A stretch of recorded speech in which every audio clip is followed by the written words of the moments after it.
박사님 안녕하세요. 안녕하십니까. 네, 한 주 잘 지내셨습니까? 네. 바쁘시죠?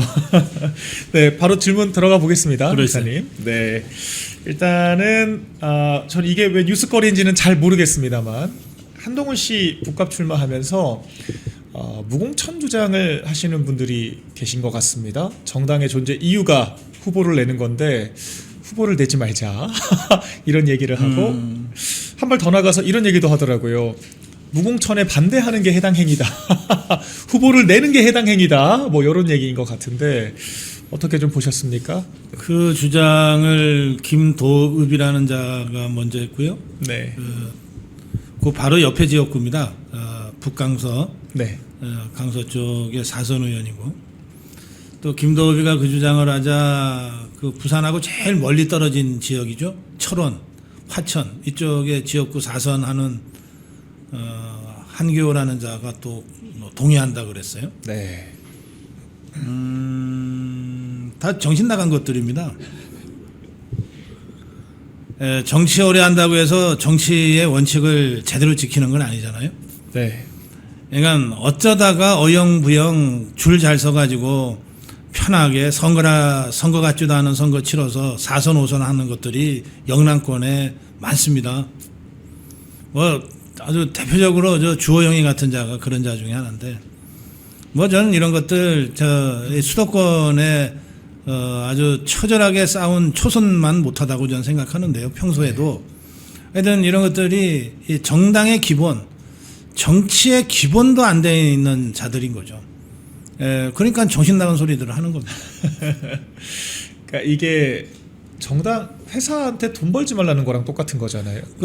김도읍이나 한기호나 나를 잘 아니까 예. 내가 그 당신들을 정신 나간 것들이라고 얘기했으니까 명예훼손 당했다고 생각하면은 고소해. 법정에서 따져보자. 이 당신들의 발언이 이게 정상적인 건지 아니면 진짜 정신 나간 소리인지. 왜 그런 이야기들을 좀 하는 걸까요? 그냥 한동훈 개인에 대한 추종이 좀 도를 넘어서 정당의 기본 원칙까지 깨는 수준까지 가는 것 같아요. 그러니까 이거는 아무리 설명을 하려고 해도 잘 설명이 안 되잖아요. 그러니까요. 그러니까 제가 이거는 상식적, 합리적으로 설명이 안 되니까 정신 나간 발언들이다 이렇게 얘기하는 것이고요. 예.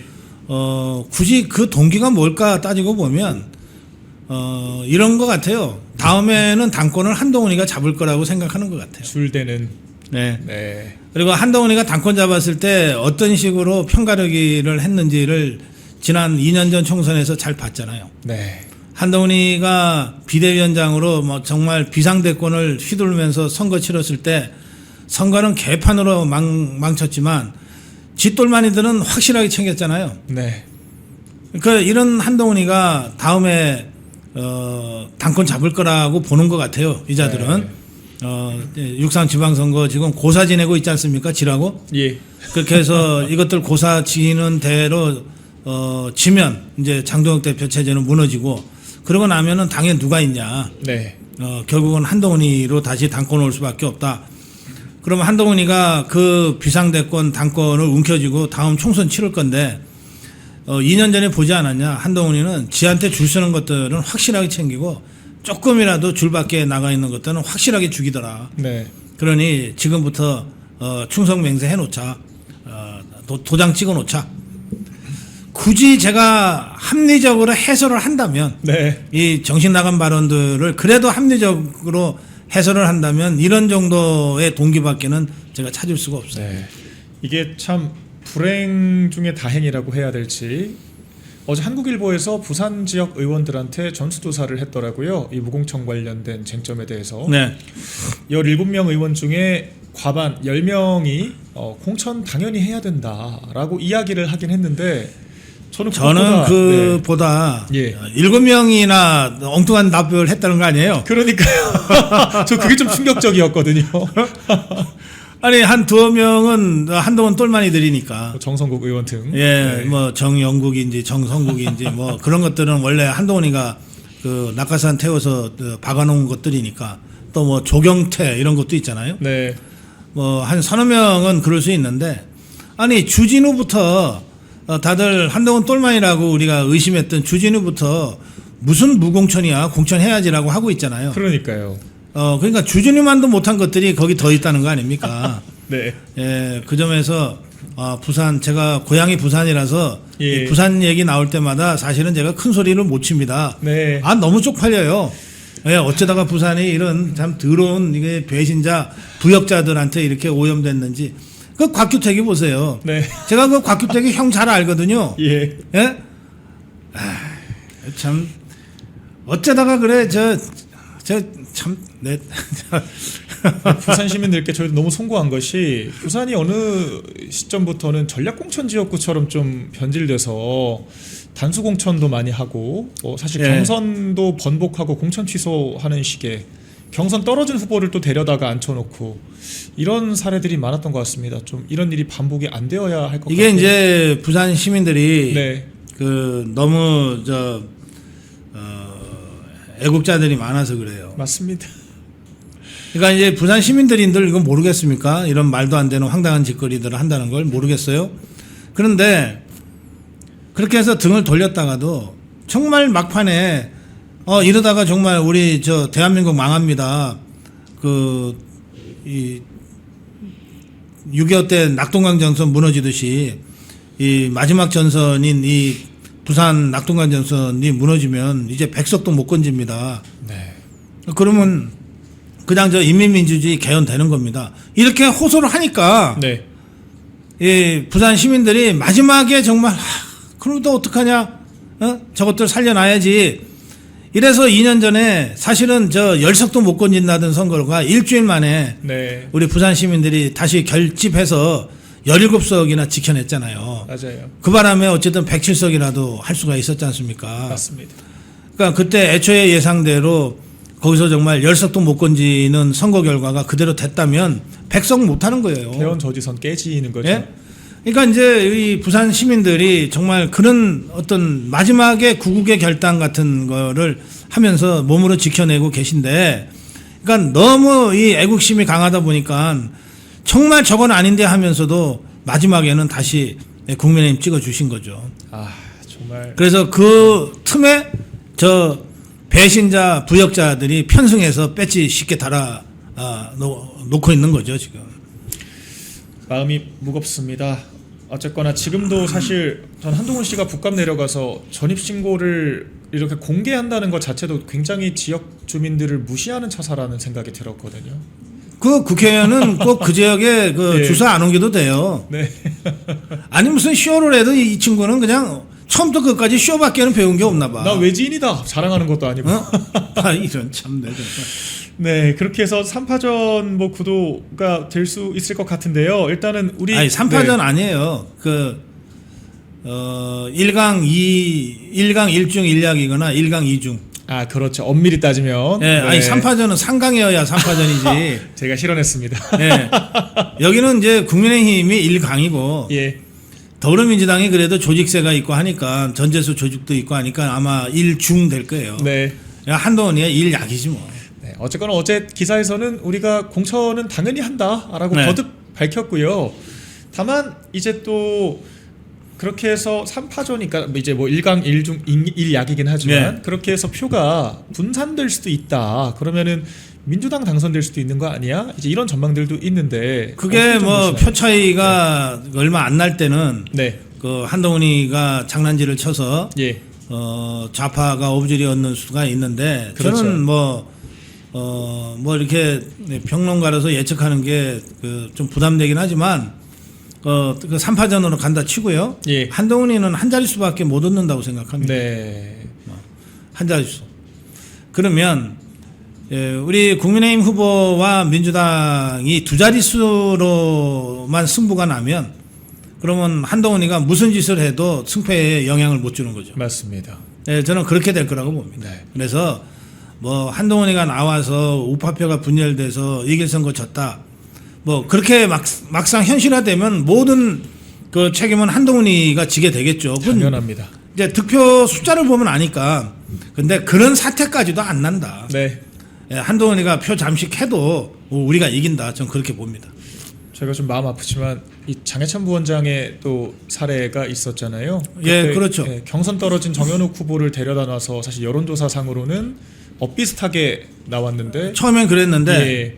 결국은 선거 진행되면서 네. 많은 분들이 정말 눈물을 머금고 그래도 국민의힘 찍어야지 이렇게 해서 그렇죠. 그렇게 됐잖아요. 그래서 장해찬도 또 대구에 똑같은 케이스가 도태우인데 예. 두 사람 다 두 자릿수를 못 넘겼잖아요. 네. 예. 그게 그 선거에 임한 우리 영남권 그 유권자들의 마지막 전략적 어떤 선택들이거든요. 그러니까 그분들이 뭐 장해찬 미워서 안 찍었겠어요? 도태우 네. 미워서 안 찍었겠어요? 눈물을 머금고 국민의힘을 찍은 거예요. 그렇죠.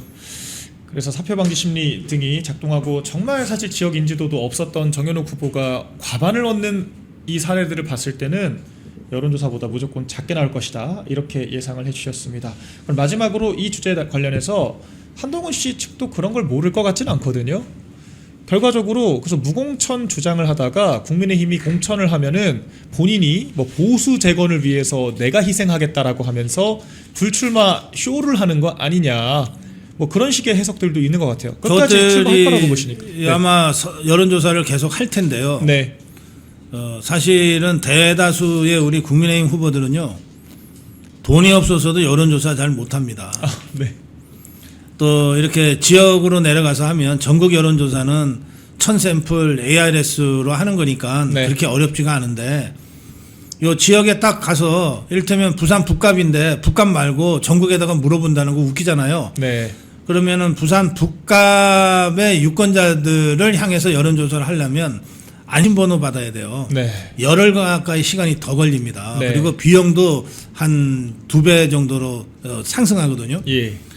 그러니까 그 대다수의 이 우리 후보들은 당에서 여의도 연구원이나 이런 데서 경선 과정에서 여론조사 하는 거 말고는 사실 돈이 없어서도 여론조사 잘 못해요. 네. 근데 한동훈이는 저게 돈 없어서 여론조사 못할 자는 아니잖아요. 네. 여론조사 이미 해왔고 할 거라고 좀 봅니다. 네. 그러면 저것들이 실제로 어느 정도 표가 나오는지 저것들 딴에는 면밀히 조사를 할 텐데 네. 아마 제 예상대로일 겁니다. 한 자릿수가 안 나올 거예요. 네. 그러면 이제 이것들이 이제 이렇게 고민을 할 수밖에 없어요. 이게 끝까지 가서 개표가 돼서 한동훈의 표가 한 자릿수밖에 안 나왔다고 할 때 이후에 한동훈의 행보가 과연 어떻게 될 거냐. 네. 이건 이제 거기서 끝나는 거거든요. 예. 그러니까 겁이 나서라도 이것들이 끝까지 못 갈 거다. 네. 저는 그렇게 봅니다. 네. 근데 만약에 이게 두 자릿수고 더구나 한 20% 가까이 나온다. 네. 3등이지만 20% 정도는 한다 그러면 이것들이 국민의힘 떨어뜨리는 한이 있더라도 끝까지 갈 거예요. 아하. 왜냐하면 지는 이 정도의 지분이 있다고 객관을 시킬 수 있는 거니까. 네. 그런데 이거는 그야말로 소탐 대실 그런 작은 계산으로 나 이 정도 세력이 있어라고 끝까지 가는 순간 바로 그것 때문에 우파 떨어졌다라고 하는 식으로 변명할 수 없는 팩트가 딱 만들어지는 거 아니에요. 그렇죠. 그래서 저는 한동훈이가 이미 죽을 그 덫에 걸렸다. 아허. 끝까지 가도 죽고 중간에 드랍해도 죽는다. 네. 애초에 나서지 말았어야 될 일을 이자가 그 욕심을 못 버리고 나서는 바람에 스스로 죽음의 덫에 갇히게 됐다. 그렇게 네. 생각합니다. 잊혀지는 게 무서워서 그러지 않았을까. 박사님 기억하실지 모르겠습니다만 저희 지난주에 제가 원래 지난주까지만 진행하는 걸로 알고 있었는데 네. 우리 이영풍 대표가 출마하는 거 아니야? 라고 하는 이야기가 있었잖아요. 네. 우리 박사님께서 출마할 네. 것 같다 전망을 해주셨는데 실제 출마 선언하셨습니다. 열심히 잘하고 있던데요. 예, 그래서 우리 이영풍 대표님과 또 이제 우리 북구합을 오래 지켜오신 박민식 또 전 예. 장관님 이 두 분에 대해서도 두 분 중에 한 분이 아마 높은 확률로 우리 후보가 되실 것 같은데. 아니 뭐 둘 예, 중에 소개를 누가 좀 돼도 해주시죠. 예. 둘 중에 누가 돼도 훌륭한 후보가 될 텐데요. 네. 저는 이제 박민식의 경우에 제가 사실은 초선 때부터 오랫동안 인연을 이어온 사람이라 늘 아끼고 좀 그랬어요. 네. 그런데 지난번 총선에 북값을 포기한 걸 보고 굉장히 실망했어요. 북갑을 포기한 게 먼저입니다. 예. 그리고 나서 분당에 자기가 오랫동안 분당에서 살았기 때문에 분당에 출마를 하려고 했는데 당시 이제 한동훈이가 뭐 분당은 안 되고 어쩌고 저쩌고 그러면서 험지 출마를 요구하니까 네. 이제 그 험지 출마를 해서 떨어진 거예요. 네. 그러니까 험지 출마도 맞고 북갑에서 먼저 떠난 것도 맞아요. 예. 그래서 저는 또 하필 이번 선거가 북갑이기 때문에 북갑에서 먼저 떠난 부분에 대해서는 북갑 유권자들한테 박민식이 어떤 형태로든 설명을 해야 된다고 봅니다. 네. 아마 그것 때문에 좀 고생 좀 하고 있을 거예요. 예. 아니 북갑 시민들 입장에서 볼 때 아니 박민식이 어릴 때부터 정말 알고 모르고 다 알고 왔는데 네. 박민식이 거기서 선거를 4번이나 했는데 그리고 제가 그 북갑에서 그 선거 치를 때 2년 전이 아니고 그 전이니까 6년 전이죠. 전재수랑에서 졌을 때 2번째. 네. 6년 전 선거 때 제가 마지막 주말을 부산에서 취재했거든요. 네. 그때 박민식이 그 북갑에서 가장 큰 시장에 그 건널목이 있어요. 그 건널목에서 3,000배 하고 있더라고. 그 건널목 신호등 바로 앞에 거적 펴놓고 네. 3,000배를 하고 있더라고.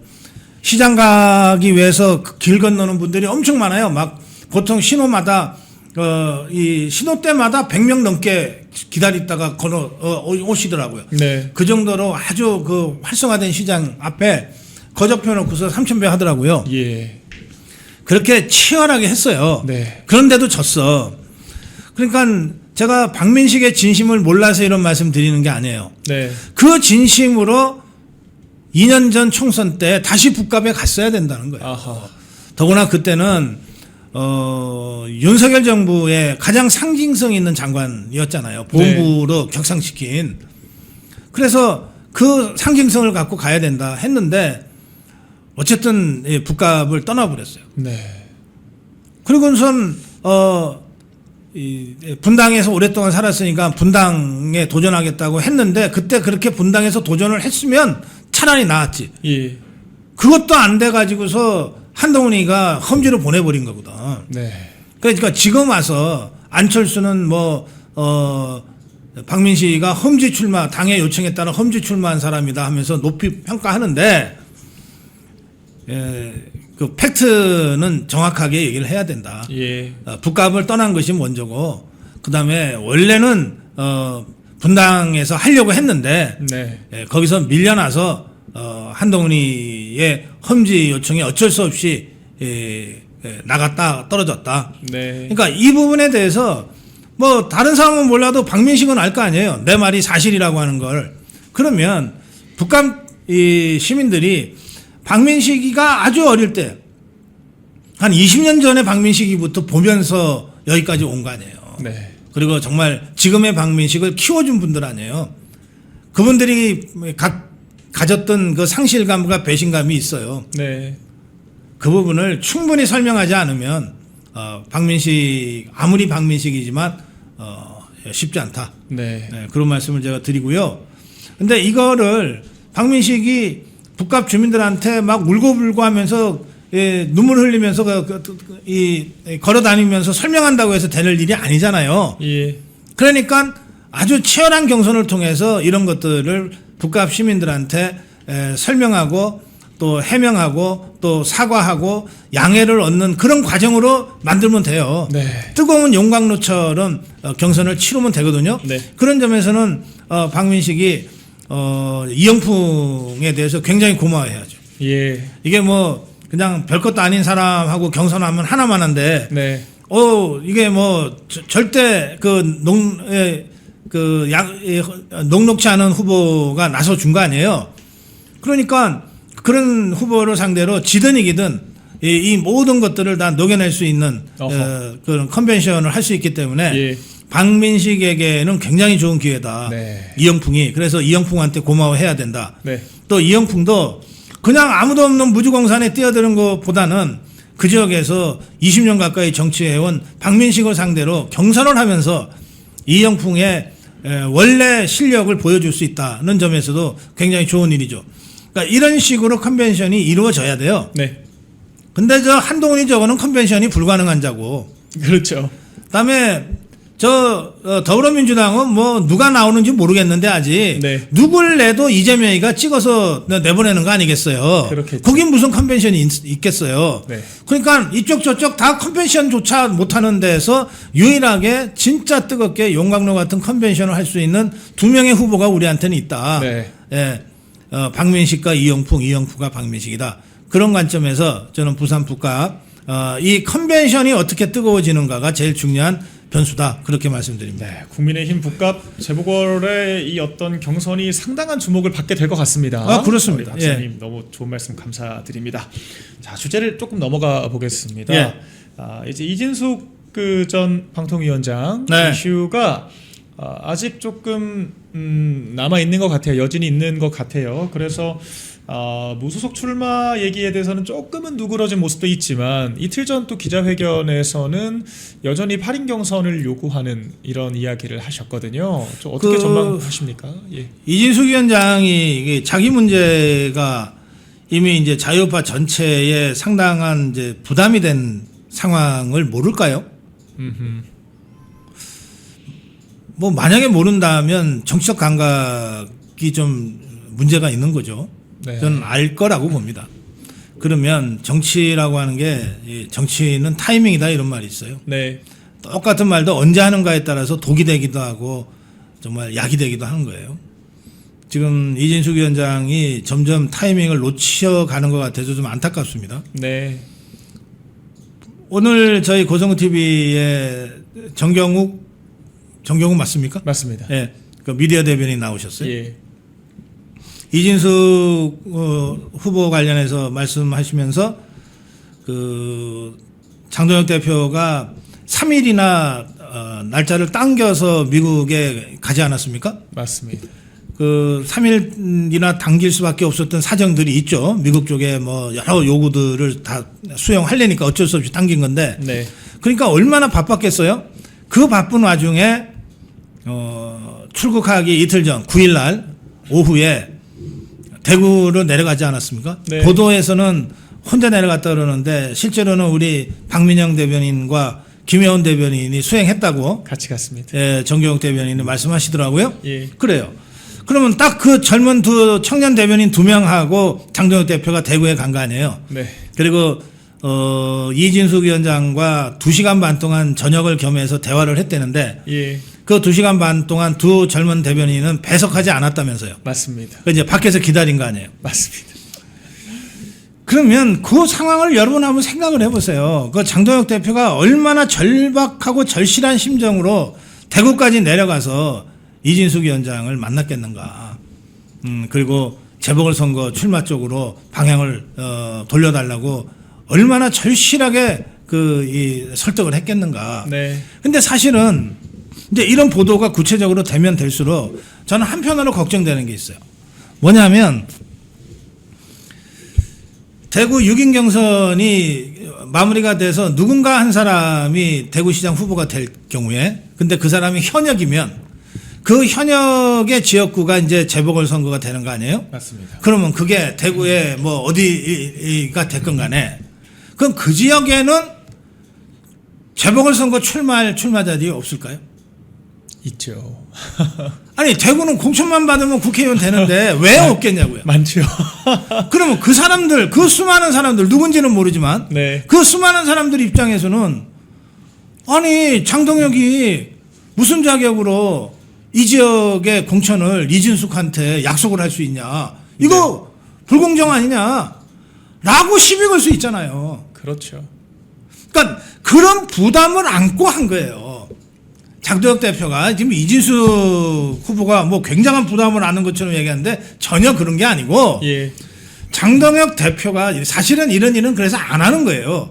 그렇죠. 원칙적으로. 원칙적으로는 이런 일은 안 하는 거예요. 네. 근데 장동혁 대표가 사태가 워낙 좀 심각하고 급박하니까 이 모든 부담을 안고 가서 설득한 거거든요. 네.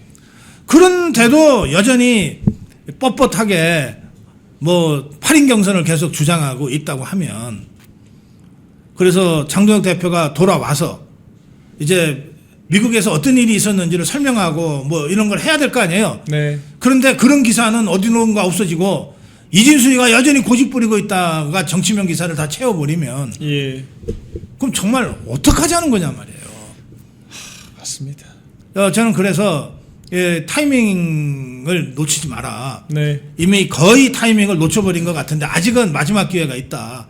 오늘 중에라도 장동혁 대표가 돌아오기 전, 네. 그게 내일 돌아온다고 돼 있으니까 예. 장동혁 대표가 귀국하기 전에라도 먼저 풀어라. 네. 어떤 것이든 당의 방침에 따라 결정하겠다라고 풀어라. 그러면 그때부터 이진숙도 살고 당도 살고 이 와중에 미국 갔다 5박 7일간 갔다 오면서 정말 빽빽하게 일정 소화하고 오는 장동혁 대표가 풀어놓을 방미 보따리도 산다. 네. 타이밍을 이제 정말 마지막 타이밍밖에 안 남았다. 예. 이거를 이진숙 후보가 놓치지 않기를 바랍니다. 네. 그 원내에서 사실 그 대구시장 후보가 결정된다고 하면 사실 경선을 해도 이진숙 위원장이 되실 것 같기는 합니다. 그렇게 네. 해서 만약에 이진숙 그 위원장이 이 대구 재보궐 후보로 그리고 우리 또 대구시장 경선을 통해서 선출된 후보가 손붙잡고 가면은 일단 지금 당장은 김부겸 쪽에 밀리는 여론조사가 나오는 건 사실이거든요. 이 상황도 좀 타개할 수 있을까라고 생각을 하는데. 아이 김부겸이 어떻게 보이십니까? 무슨 그 허접한 자가 무슨 대구시장입니까? 예. 아이 그건 사실은 변수가 안 돼요. 원래는 그렇죠. 예, 그거 아무것도 아니에요. 예, 예. 네, 그래서 우리가 정말 이 좀 지지부진한 국면만 잘 극복하면 네 변수도 안 된다. 이렇게 정리를 해보겠습니다. 아니 대구를 잘 모르시는 분들은 혹시 걱정하실 수 있어요. 아 조사가 네. 이렇게 나오는데 전혀 그러실 거 없습니다. 예, 알겠습니다. 아주 간명하게 정리를 해주셨습니다. 그럼 조금 이슈를 또 바꿔서요. 이진숙 위원장께서 오늘 안에라도 정리를 좀 해주시면 바라는 마음 저도 같이 보태보겠고요. 그 조국 대표가 또 느닷없이 평택으로 갔습니다. 뭐 한동훈 씨가 북값 간 것도 좀 뜬금없긴 한데 마찬가지로 가자마자 그리고 아니, 평택군이라고 하더라고요. 평택군. 아니 조국이는 예. 평택군으로 간 거지. 그러니까요. 뭐 어디 20세기 대한민국인지 30년 모르겠습니다만. 전으로 간 거지. 예. 그러니까 조국이는 저 평택시의 을 선거구거든요. 이번 재보궐 선거. 네. 여기 아니에요. 그러니까요. 조국이는 평택군이야.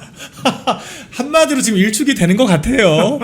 아니 뭐 예전에 그 민주당의 안기령 현 대변인도 그랬지 않습니까? 자기 지역도 아닌 곳에 가서 선거 캠페인하고 자기 지역구도 모르면서 이렇게 나오는 후보들이 민주당에 원래 많은데. 그리고 누가 예. 물어본 것도 아니야. 네. 지가 올렸어 SNS에. 맞아요. 예. 평택군 뭐 어디라고. 또 지적받으니까 또 황급하게 고쳤더라고요. 그래서 얼마나 이 지역을 모르고 그냥 배지 달아야 되니까 일단은 뭐 엉겨붙은 딱 그런 느낌으로 지금 보여지는데 어떻게 전망을 좀 하십니까? 그러니까 결과는? 이제 이 조국이 이자가 네. 어쨌든 급하게 고쳐가지고서 평택시 을 선거구에 보궐선거에 이제 출마를 할 텐데. 네. 그러면 집단에는 뭐 평택시 을을 어떻게 발전시키겠다. 더 나아가서 평택시를 어떻게 발전시키겠다고 공약 낼 거 아니에요. 예. 근데 이건 공약을 내면 낼수록 웃기는 거야. 그렇죠. 아니 신지 군인지도 모르는 게 30년 전에 군에 갔다 온 자가 무슨 시 발전에 대해서 뭘 내놓는다는 게 이게 유권자들한테 어떻게 보이겠냐고요. 그러니까요. 유권자들한테. 네. 네? 그래서 맞습니다. 저는 이거는 그냥 조국이는 이건 뭐 거의 변수도 못 된다 이제. 네. 지난번에 그 안산시 선거가 있었어요. 안산시 네. 조사가 있었어요. 그 안산도 뭐 저 좌파 것들이 제법 힘 좀 쓴다는 지역 아니에요. 예. 거기에 제가 기억하기로 그 조사 코리아자 리서치인가 하여튼 거기에 김남국이가 22% 얼마. 네. 그다음에 우리 국민의힘에서 제일 이제 먼저 재보궐선거에 그 출마 선언을 한 사람이 있어요. 예. 예비 후보로 등록한 사람이 네. 김석훈. 예. 이 사람이 22% 나왔어요. 맞아요. 예? 그리고 그 밑으로 용혜인이가 8% 얼마 나왔고 맞습니다. 조국이가 8% 얼마 나왔어. 용혜인이보다 조금 더 낮아. 오차범위 안에서 꼴찌였죠. 예. 그렇잖아요. 그러니까 조국이는 안산 같은 좌파가 제법 세다고 알려진 곳에서도 그 정도 되는 거예요. 네. 근데 지금 평택을은 좌파가 우세한 지역이 아니거든요. 네. 어쩌다가 우리가 뭐 계속 탄핵당하고 이러면서 우리가 뺏긴 지역이지. 그 지역은 우리 자유파가 상당히 센 곳이에요. 네. 그러니까 그 지역에서 이 30년 전 평택군으로 간 이 조국이가 뭔 수로 이겨요. 변수도 안 되는 거지 이거는. 예. 네. 맞습니다. 다만 여기서 변수는 조국이가 아니라 네. 황교안이에요. 맞습니다. 아니, 지금 보니까 민주당은 뭐 후보를 아직 뭐 낼지 안 낼지 얘기 안 네. 나오는 것 같고, 자유와 혁신당의 황교안 대표 그리고 유이동 지금 뭐 국민의힘 의원 예비 후보 등록한 것 같습니다. 예. 유이동도 저는 뭐 그렇게 썩 좋은 후보라고는 안 보는데 이게 그 유승민이 똘만이잖아요. 네? 그리고 저 바른정당 가서 온갖 그 해당 행위하면서 해코지했던 자인데 한동훈 때 또 네, 여의도 연구원장 한동훈 때도 했었죠. 또 측근으로 잽싸게 그러니까 줄은 잘 써. 네. 네, 줄은 잘 써요. 근데 이자가 다른 것보다도 2년 전 총선 때 평택을이 아니라 그 옆에 지역으로 가서 출마를 했더랬어요. 네. 근데 이제 평택을에 재보궐선거 생기니까 일로 슬그머니 들어온 거예요. 아하. 아니 그러니까 아니 평택을 시민들은 뭐 그 호구냐고.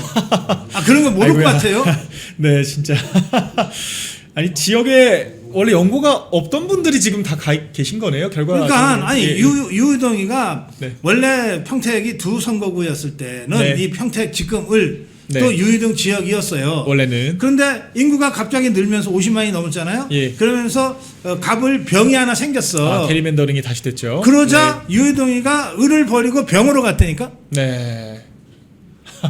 그러니까 이 지금의 평택을하고 아무 연고가 없는 것은 아닌데 예. 그렇지만 지가 선택할 수 있었거든. 맞습니다. 지가 선택할 때 을을 버리고 병으로 갔던 자가 네. 여기 선거 나 생겼다고 다시 을로 오겠다고 하는 거니까 네. 평택 을 시민들 입장에서는 어떤 면에서는 두 번 버림받는 것 같은 느낌을 받아요. 그래서 네. 이 지역에서 원래 좀 출마를 강하게 요청받고 있는 사람은 네. 원유철입니다. 아하. 원유철은 뭐 워낙 전국구기 때문에 네. 평택에서 원유철은 갑에 가도 되고 을에 가도 되고 병에 가도 되는 사람이에요. 네. 그리고 지난 총선 때는 감옥에 가 있고 풀려난 지 얼마 안 돼 가지고서 출마도 못했던 못했죠. 사람이에요. 예. 그러니까 원유철에 대한 요청이 굉장히 높습니다. 네. 그래서 지금 원유철이 아직 태도 결정을 안 하고 있는데 예. 의동이는 잽싸게 먼저 등록을 해서 네. 언론에서 떠들어대고 있는 것에 아하. 불과하죠. 예. 그래서 저는 지금 자유혁신당의 한교안도 간단한 사람이 아니고 어쨌든 네. 조국이도 평택군으로 오긴 했지만은 어쨌든 왔잖아요. 예. 그러니까 국민의힘에서는 원유철을 포함시켜서 경선을 하든지 네. 아니면 원유철 전략공천을 하든지 해서 판을 키울 필요가 있다. 네. 좀 그렇게 봅니다. 네. 참 재보궐 지역도 정말 쉽지 않은 것 같습니다. 정리가. 그러면, 예. 그럼 이 지역 마지막으로 민주당에서는 후보 낼 거라고 보세요? 평택이요. 예. 당연히 후보 내죠. 아하. 예, 당연히 후보 내는데 그 뭐 이 민주당 저것들은 자기네 결격 사유 때문에 뭐 생기는 재보궐 선거는 후보를 안 낸다. 이건 다 웃기는 얘기고. 뭐 지워버렸잖아요. 당원 당규까지 고쳐가면서까지 그들이 예. 바득바득 냈잖아. 박영선 서울시장 후보 또 냈죠. 예, 내서 다 줬지. 예. 그러니까 이번에도 후보를 내긴 낼 건데요. 내는데 이제 조국이는 안 냈으면 하는 생각이 있는 거죠. 네. 그러면 이건 뭐 두말할 것도 없이 야합하는 거거든요. 네. 그 야합해주면 좋다고 좀 봐요. 아하, 오히려. 예, 예. 좌파 것들이 어떻게 이 야합해서 지그들끼리 붙어먹고 사는지를 네. 그냥 국민들한테 적나라하게 보여주면 좋고 네. 후보를 내면 그러면 저것들 간에 후보 연대는 좀 어렵단 말이에요. 예. 보궐선거에서는. 네. 그럼 끝까지 가는 거죠. 아하. 이런 전망까지는 있을 것 같습니다. 그 민주당의 지금 8월 전당대회가 엄청난 명청대전의 이 화약고처럼 실제로 여겨지고 있지 않습니까? 그래서 정청래 대표 입장에서는 조국혁신당과 실제로 합당 추진을 했었고 조국 대표가 민주당으로 들어온다라고 했을 때는 이 10만 강성표가 또 들어온다라고 예. 하는 계산도 있을 수가 있을 것 네. 같아요. 그래서 오히려 친명그룹에서는 당연히 공천해야지 할 수 있는데 네. 정청래 쪽에서 이 야합할 동기가 있는 거 아니냐. 물론이죠. 네, 이런 분석도 가능할 것 같습니다. 그러니까 예. 친명 쪽에서 후보가 한두 명이라도 등록을 네. 해버리면 어떡할 건데. 막을 수는 없다. 그렇지. 예, 그렇죠. 네, 그러니까 정청래도 잔머리 잘 쓰지만 네. 그보다는 이재명이 잔머리가 좀 더 앞설 거예요. 조국을 떨어뜨리는 게 낫다. 예. 네, 알겠습니다. 자, 이제 마지막으로 네. 이 우리 장동혁 대표의 방미 관련 이야기를 좀 해보겠습니다. 예. 일단은 2박 4일 일정이었다가 지금 5박 7일로 늘어나게 됐죠. 말씀하신 것처럼 거의 대구 방문하고 직후에 출발을 하신 것으로 보이고, 저도 몰랐어요. 전날까지 같이 제가 모셨는데도 조기 출국하신다는 거를 전혀 몰랐을 정도로 보안이 잘 지켜진 일정인 것 같고, 실제 첫날부터 이제 미국의 이 유력 인사들, 뭐 데럴 아이사 네. 의원부터 시작해서 연달아 만나고 있다고 전해지고 있거든요. 네. 이거 백수가 과로사 한다는 말이 있는데 예. 또 그런 말도 있잖아요. 뭐 오라는 데는 없어도 갈 데는 많다. 네. 예. 백수는 이제 오라는 데는 없어도 갈 데는 많아서 그 다 챙기다가 이제 과로사 한다는 건데, 네. 그건 이제 백수들 얘기고 저 같은 사람 얘기고 정치판에서는요. 네. 오라고 안 했는데 가는 것은 거의 불가능합니다. 그렇죠. 예, 그럼 국내 행사에서도 마찬가지예요. 네. 예. 오라고 안 했는데 지가 뭐 중불나게 간다고 칩시다. 네. 그 갔어. 근데 마이크를 안 줘. 예. 그러면 집단에는 내가 뭐 몇 선 의원을 했고 뭘 했다고 하고 또 갔는데 네. 사람들이 얼굴 알아보고 인사를 하는데 네. 진행하는 사람이 마이크도 안 줘. 소개도 안 시켜. 네. 그럼 완전 개망신당하는 거거든요. 예. 국내 정치의 작은 행사도 그런 거예요. 네. 근데 이게 국제적인 건데 네. 얼마나 그게 엄격하겠어요. 그렇죠. 이 초청하지 않으면 못 가는 겁니다. 맞습니다. 네, 놀러 가는 거야 얼마든지 자유지만 뭔가 정치적인 의미를 갖고 행보를 할 때는 저쪽에 초청이 없으면 가고 싶어도 못 가요. 당연합니다. 자, 그러면 장동혁 대표는 애초에 14일부터 17일까지 2박 4일 갔다 오겠다고 발표를 했어. 네. 발표를 했는데 3일을 앞당겨서 갔어. 예. 그러면 장동혁 대표가 미국 한 번이라도 더 보려고 일찍 간 거야? 그게 아니고 요청이 있었던 거죠. 그럼요. 그 요청이 어떤 요청이냐? 장동혁 대표가 미국에 온다는 거를 미처 모르고 있던 사람들이 장동혁 대표가 14일부터 17일 2박 4일 미국을 온다는 것이 발표가 되자 예. 그걸 보고 뒤늦게 알고 장동혁 대표가 온다면 나도 보고 싶었는데 나도 이번에 좀 만나게 해달라. 좀 예. 보고 싶다. 이런 요청들이 장동혁 대표 쪽으로 쫙 온 것 같아요. 세도를 했다는 거죠. 맞습니다. 그런데 이 사람들 입장에서는 이미 타이트하게 짜여진 2박 4일 일정을 뚫고 들어가는 게 불가능하잖아요. 거의. 네. 예, 거의 불가능하잖아요. 그러니까 엑스트라 추가로 뭔가를 시간을 더 내야 돼. 네. 그 이제 장동혁 대표 입장에서는 그러면 둘 중에 하나죠. 예. 좀 당겨서 일찍 가든지 아니면은 좀 돌아오는 걸 늦추든지. 예. 근데 돌아오는 걸 늦추는 건 그야말로 선거 때문에 안 되잖아요. 네. 그러니까 어쩔 수 없이 당긴 것 같아요. 일정을. 네. 맞습니다. 일정을 당기다 보니까 같이 가려는 국회의원들까지 다 그런 일정을 조정하기가 불가능하니까 네. 김대식, 조정훈 그리고 김장겸은 애초 계획대로 14일 날 네. 떠나는 걸로 하고 우선 일정 조정이 가능한 장동혁, 김민수 두 사람만 급하게 간 것 같아요. 맞습니다. 사정은 이렇게 된 것 같거든요. 네. 그러면 이 상황의 핵심은 뭐냐? 미국에서 너무나 많은 사람들이 장동혁을 보고 싶어 한다는 거예요. 맞습니다. 안 돼. 그냥 얼굴만 보려면 어떻게 생겼나 궁금해서 얼굴만 보려고 그러면 유튜브 보면 되지. 그렇죠.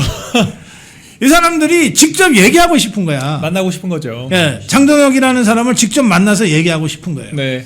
그러면 이 사람들이 장동혁 대표를 만나서 뭘 물어보고 뭘 듣고 싶었을까? 이게 이제 제가 보기에 이 장동혁이 그냥 여러 완오브댐 여러 300명 국회의원 중에 한 명, 뭐 여러 정치인 중에 하나라면 장동혁에 대해서 그렇게 많은 관심이 쏠릴 이유가 없잖아요. 네. 근데 미국의 주요 정치인들은 장동혁을 차기 대권 주자로 보는 거예요. 네. 근데 이것도 특별한 게 아니라 너무나 당연한 거예요. 보세요. 지난 몇 달 동안에 우리나라에서 이루어진 거의 모든 여론조사에서 차기 지도자 조사 빠진 여론조사가 없잖아요. 그렇죠. 거기서 1등 놓친 적이 거의 없잖아. 그렇죠. 그러니까 아니 미국 사람들 우리보다도 더 이런 거 열심히 보는 사람들입니다. 맞습니다. 이런 사람들이 몇 달간을 추적을 해보니까 한국의 차기 대권 주자는 장동혁이 제일 확실한 거야. 네. 장동혁이 여야 합쳐서 1등이야. 몇 달 동안. 그러면 차기 대권 주자로 봐야죠. 예. 그걸 굳이 아니라고 할 수가 있어요? 그렇죠.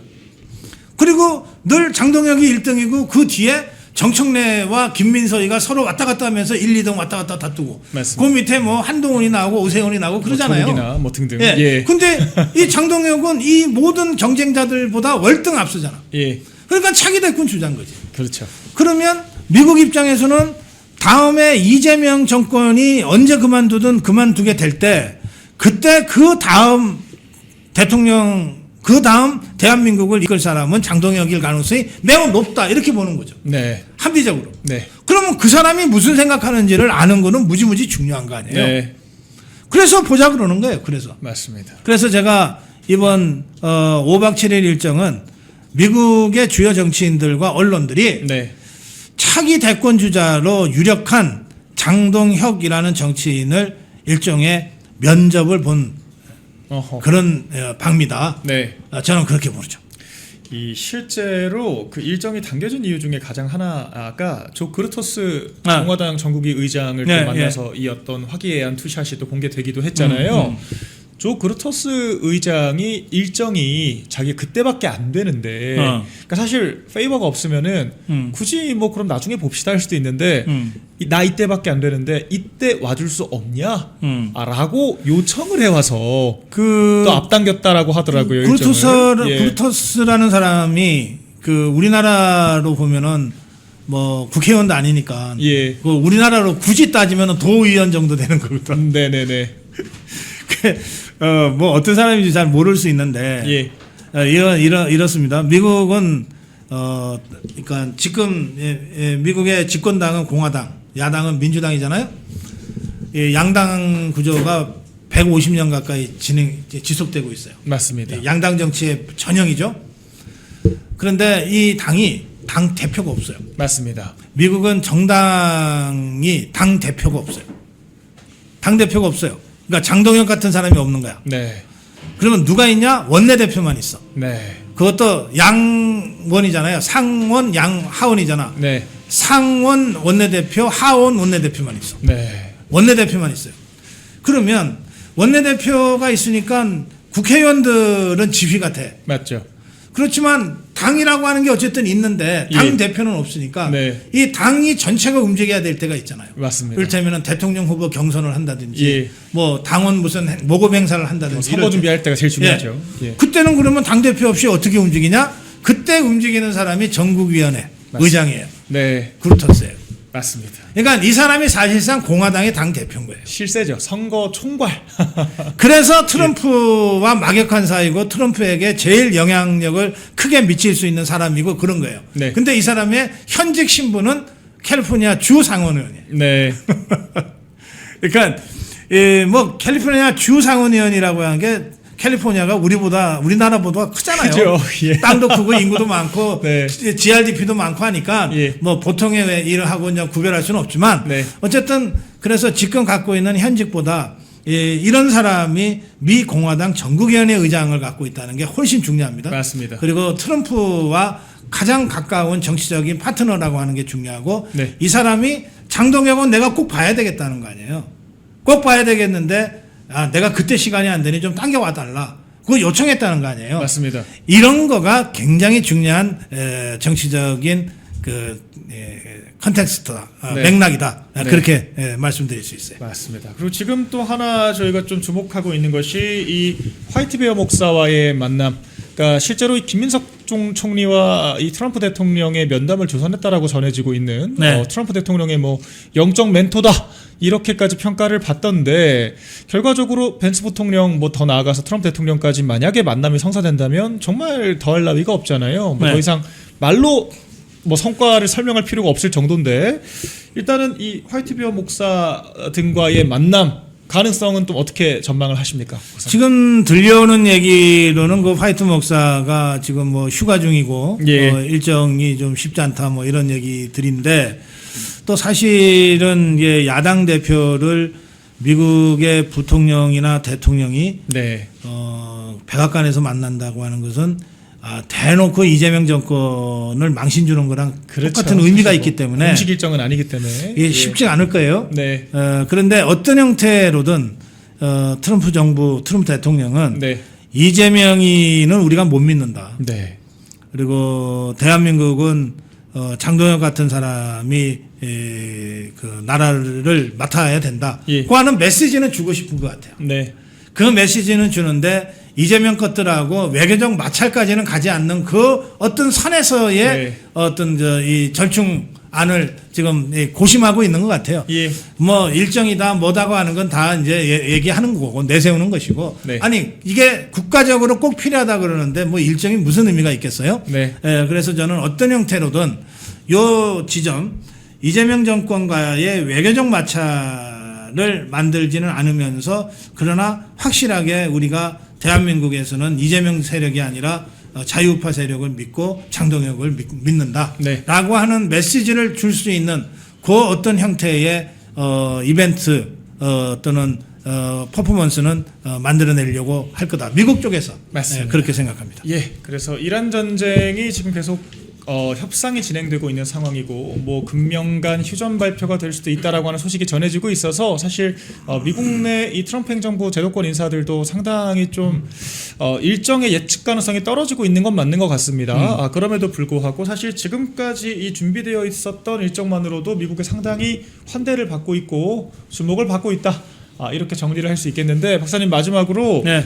당내에서는 근데 뭘 해도 참 이래도 뭐라 그러고 저래도 뭐라 그러고 근데 이게 제가 전 윤 대통령 때가 좀 생각이 나요. 그때도 사실 그 아메리칸 파이 한 곡으로 바이든을 완벽하게 사로잡고 이 한미일 관계를 주도를 했던 그런 정도의 성과를 거뒀는데도 뭐 민주당은 광대 노름을 하고 왔다. 정말 억지로 비판을 하고 국민의힘은 수수방관하고 그래서 아니 실적이 있는데도 오히려 이게 국내에서 폄훼가 되는 상황이 굉장히 반복됐거든요. 우리 당 왜 그럴까요? 뭐 좌파들은 애써 무시하려고 그러는 것 같아요. 네. 애써 무시하려고 그러는 것 같은데 그건 잘 안 될 겁니다. 예. 왜냐하면 외교적 성과라고 하는 거는 우리가 침묵한다고 해서 미국 쪽에서까지 침묵하지는 않을 거기 때문에 네. 애써 무시하려고 하는 좌파의 전략은 안 먹힐 거고요. 예. 근데 이제 우리 당 안에서 국민의힘 당 안팎에서 뭐 한동훈 똘마니들이 또 오세훈이 같은 자가 계속 시비 거는 거는 이런 것 같습니다. 이것들은 애초에 목표가 6.3 지방선거 승리가 아니고 네. 6.3에서 진 다음에 장동혁 물러나면 당권 잡는 거잖아요. 예. 그래서 지금 장동혁이 6.3에서 지라고 고사 지내는 상황 아닙니까 이것들이? 그런 것 같아요. 그런데 이것들이 전혀 예상하지 못한 시점에 파격적인 방미 일정이 지금 진행되고 있잖아요. 예. 그리고 지것들이 봐도 이거 뭔가 좀 있는 것 같다라고 느끼지 않겠어요? 네. 그러니까 재뿌리기 위해서 그런 짓들을 하는 겁니다. 네. 네. 그래서 이거는 그 애써 무시하는 좌파들보다도 더 사악하고 더 천박한 것들이다. 아하. 네, 좀 그렇게 봅니다. 네. 박사님 지금 긴 시간 동안 또 이렇게 대담 함께 해주셔서 정말 감사드리고요. 네. 우리 마지막으로 시청자 여러분들께 한마디 부탁드리겠습니다. 우리 이영풍 대표가 없으니까 더 열심히 안 할 수가 없네요. 아유 감사드립니다. 덕분에 제가 오늘 편하게 네 말씀 많이 들었습니다. 그리고 제가 이영풍 대표하고 또 박형준 시장하고 네. 이제 어쨌든 한 번은 이제 박형준 시장은 이제 후보 확정 이후에 예. 한 번은 좀 제대로 인터뷰를 해야 되겠다 싶고 또 이영풍 대표는 저도 마음이 급해요. 빨리 네. 가서 좀 현장 인터뷰도 좀 해야 되겠는데 그래서 좀 일정 조율하고 있는데 예. 이영풍 대표가 이번 주나 돼야 사무실이 어느 정도 정돈이 되니까 사무실 정돈되고 나서 좀 와주시면 좋겠다 그래서 다음 주 중에 현장 인터뷰를 하루 제가 평일날 하루 좀 부산을 갔다 와야 될 것 같습니다. 네. 여러분들 그 이영풍 대표가 그냥 출마한 게 아닙니다. 원래 이영풍 대표는 2년 전에 그 어제 오늘 막말 망언하고 있는 그 곽규택이 그자랑 경선을 해서 컷오프 됐거든요. 예. 그러니까 그때 이영풍이가 그 서구 거기 국회의원이 됐어야지. 네. 그거를 한동훈이 저것들의 장난질에 놀아나 갖고서 그 곽규태희 같은 자가 국회의원을 하니까 이 짓을 하는 거예요. 네.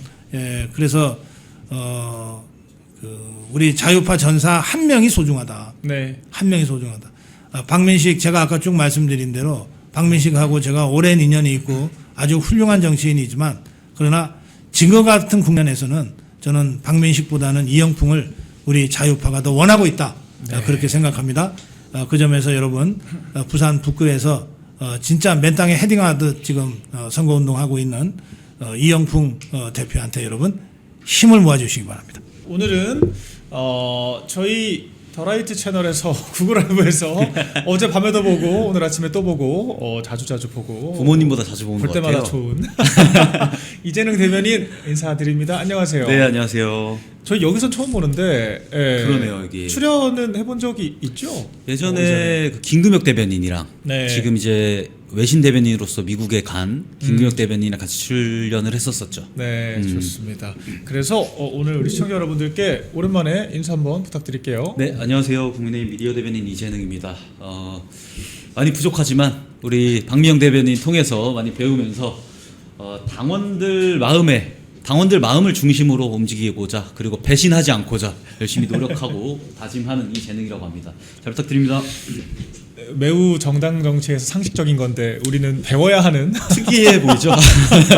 예, 특이한 당의 상황 우리가 잘 바꿔 나가야겠죠. 자, 바로 질문 시작해 보겠습니다. 장덕 대표께서 비공개로 이진숙 위원장님 만났다라고 어제 보도가 나왔죠. 그렇죠. 사실 제가 따라간 당사자라서 질문하는 게 조금 그렇긴 한데 저도 뭐 같이 설명 잘 드릴게요. 네.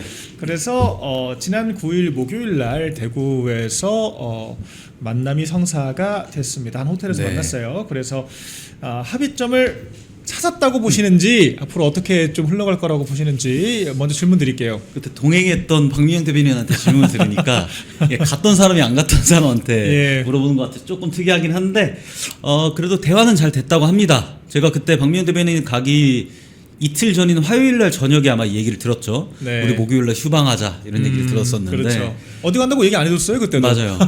근데 느낌은 왔었죠. 네. 궁극적으로 두 분이 장동혁 대표가 스태프들도 사실 거의 안 데리고 가고 김혜원 대변인이랑 박미영 대변인 둘과 함께 이제 대구까지 기차 타고 내려가셨는데 결과적으로 이준숙 위원장이랑 식사까지 하셨다고 식사하시고 약간의 반주도 걸치시면서 허심탄회하게 내용들을 얘기를 하셨다. 그리고 분위기도 상당히 좋았다라고 제가 전해 들었습니다. 박미영 대변인한테. 그래서 예. 네, 이거를 합의점을 찾았는지에 대해서는 잘 아직은 뭐 확신이 없습니다만 이준숙 위원장이 조금 더 대국적으로 거국적으로 판단을 하실 수 있을 거라, 대승적으로 판단을 하실 수 있을 거라 저는 믿고 있고요. 그것이 어떤 선택이 되든 우리 당원들을 비롯해서 저를 비롯해서 당원분들께서도 너무 많은 비난과 뭐 이제 특정 입장을 종용하는 것은 또 정치인의 선택에 따라서 자유롭게 하시는 거니까 지양해 주셨으면 하는 바람이 있습니다. 우리 보수의 또 든든한 또 주자 아니시겠습니까? 네, 제가 게스트 말씀을 많이 원래 들어야 되지만 네. 이거는 제가 당사자니까 우리 우잘사 그 이영풍 TV 시청자 여러분들께도 설명을 좀 드릴게요. 제가 지난주 목요일 날 장덕 대표님 그리고 김혜원 대변인과 동행을 했습니다. 그렇죠. 별도 그냥 수행원 한 명 딱 데리고 저희 4명이서만 다녀왔고요. 동대구역 그 인근 한 호텔에서 한 2시간 반 정도 대화를 나누셨고 2시간 반 정도 상당히 화기애애한 분위기였어요. 그래서 저희가 원래 예정되어 있던 기차편보다 조금 미뤄서 돌아왔을 정도로 근데 얘기가 잘 돼서 그랬다 보니까 저희가 조금 늦게 돌아온다라고 하는 게 오히려 두 분께서 합이 지금 잘 맞고 있다라고 하는 뭐 그런 또 직감을 했습니다. 막상 대화 끝나고 나서 대표님께서도 진작 좀 만나볼 걸 그랬다라고 하시면서 너무 좋은 대화였고 정말 동지애적인 무언가를 느꼈다라고 하는 취지에서 저희한테도 얘기를 해주셨고요. 그래서 일단 기사가 나게 된 경위는 뭐 제가 대충은 알고 있는데 일단 네네. 저희 동행한 사람들은 전혀 관여한 바가 없습니다. 왜냐면 네. 저희끼리는 대표님께서 얘기가 너무 잘 됐기 때문에 오히려 굳이 기사를 내면은 서로 이제 반박성 이런 기사들이 나오게 되고 불필요한 또 이게 얘기들이 나오니까 그냥 우리가 서로의 어떤 입장을 이해했고 판단을 기다려보는 것이 상책이다. 이렇게 저한테도 말씀을 주셨거든요. 네, 그렇기 때문에 저희가 어제까지는 위원장님의 어떤 생각 정리를 기다리고 있는 상황이었다 말씀드리고 기사화가 되면서 이제 좀 얘기가 되고 있는 건데 뭐 이진숙 위원장님 오늘 기자회견할 수도 있다고 또 하더라고요. 네. 어떤 이야기 좀 나올까요? 일단 장동혁 대표가 방미 일정에 앞서서 이진숙 위원장이랑 대화의 장을 마련했다는 것 자체는 그래도 저희가 긍정적으로 볼 요소가 있을 것 같고요. 네. 이진숙 위원장이 저는 가늠이 아직 안 됩니다. 왜냐하면 지금 대구시장 예비 후보로서 준비했던 기간이 벌써 몇 달이 돼 가고 그 과정에서 캠프에 합류했던 인원들이 있었기 때문에 보통 이제 국회의원 재보궐선거라고 하면 그 이후에 이제 따라오는 어떤 보상이라든지 이런 리워드 부분에서 보좌관 9석 정도라고 이제 얘기를 하거든요. 근데 네. 이제 시장 선거 같은 경우에는 시장 내에 수백 명의 이제 자리를 담보할 수 있고 또 어떤 뭐 시 내에 있는 어떤 사업이라든지 이런 이해관계들까지도 이제 이권 사업이 될 수도 있는 부분인데 이권 사업이라고 하면 좀 이상하지만 네. 사업에서 어쨌든 메리트를 주시는 부분들이 있는데 이제 그런 부분들이 확 줄어들게 되는 거 아니겠습니까? 보궐로 가게 되면 네. 그러다 보니까 그 캠프 안에서의 반발도 있다고 제가 오늘 아침에도 전해 들었어요. 그렇죠. 네, 그래서 저는 이진숙 위원장께서 대승적으로 판단을 하셔서 국회로 오셔서 싸울 수 있는 어떤 기반과 틀을 마련하시는 게 중요하다고 개인적으로 생각은 합니다만 그 캠프 내 인사들의 얘기에도 분명히 목소리를 기울이실 것 같고 그에 따른 결론이 어떻게 나올지는 좀 두고 봐야 될 것 같다 이런 말씀을 드립니다. 네, 결과적으로 지금 대구시장 선거 분위기가 생각처럼 좋지는 않습니다. 네. 그 현지 제가 목소리를 조금 전해 들어봐도 생각보다는 김부겸 후보 인기가 괜찮다. 그러니까 전처럼 일단은 돌고 돌아 국민의힘이 되는 그렇게 나이브하게 볼 상황은 아니다. 이런 이야기들을 많이 하시더라고요. 긴장을 해야 되고 어쨌거나 결과적으로 국민의힘의 대구시장 후보와 보궐선거에 대구에서 출마를 하시는 이진숙 위원장, 그러니까 가정입니다. 같이 손붙잡고 김부겸과 싸운다라 그러면 이건 진짜 그림 괜찮을 것 같거든요. 맞아요. 네. 그리고 저는 꼭 좀 말씀드리고 싶은 것이 지금의 상황을 만든 것은 이정현 공관위원장도 장동혁 대표도 아니라고 생각을 해요. 네. 그러니까 대구라고 하는 곳이 양지라고 하고 사실 뭐 거기 있는 국회의원분들께서 혹은 출마자분들께서 깃발 꽂으면 당선된다라는 마인드로 하신 것 마냥 지금 그 양지가 점점 비옥해지기는커녕 황폐해진 거잖아요. 어떻게 보면 그러니까 이제 김부겸이라는 이제 사실상 양평에서 살고 있던 분이 갑자기 또 마실라우드 출장해가지고 네. 출마를 하는데도 불구하고 지지율이 꽤 나오고 있는 상황이고, 그러니까 저는 이 양지는 더욱더 비옥해져야 되는데 이게 이렇게까지 황폐해진 것은 결국 그 지역 국회의원들의 몫이 아닌가. 네. 심지어는 지역에서 이제 활동을 한다고 하면은 민심을 닦는다고 한다면은 국회의원 그리고 광역단체장 그리고 광역의원 그리고 기초의원까지 거의 대부분이 국민의힘 사람들 아니었겠습니까? 그런데도 불구하고 이렇게 지지율이 뒤집어지는 환경까지 왔다는 것은 더 탄탄해지지 못했다는 것은 기존의 정치인들이 조금 과거의 행적들 그리고 본인들이 어떤 길을 걸어왔는지에 대해서 다시 한번 좀 되돌아볼 필요가 있다. 이번 기회로 이런 생각도 듭니다. 경각심을 가져야겠죠. 네. 자, 부산으로 좀 넘어가 보겠습니다. 한동훈 씨가 북갑 출마를 사실상 공식화를 했어요. 뭐 나 출마하겠다라고는 얘기 안 했지만 집을 구했습니다라고 하면서 뭐 갑자기요? 남의 고향 이야기 하듯이 뭐 그런 뭐 푸근하고 뭐 학생들과 사진 찍었던 그런 곳입니다. 부산 시민들을 위해 살겠습니다. 갑자기 한평생 그 강남 8학군으로 살다가 압구정부터 갑자기 시작해서. 갑자기 부산 시민들을 위해 살겠다고 해서 나왔는데 가당치도 않은 지금 무공천 얘기 계속되고 있죠. 그래서 맞아요. 네, 결과적으로 뭐 본인이 기어이 나오겠다라고 하면은 국민의힘 후보와 민주당 후보까지 3파전이 될 것 같은데 어떻게 흘러갈 거라고 보십니까?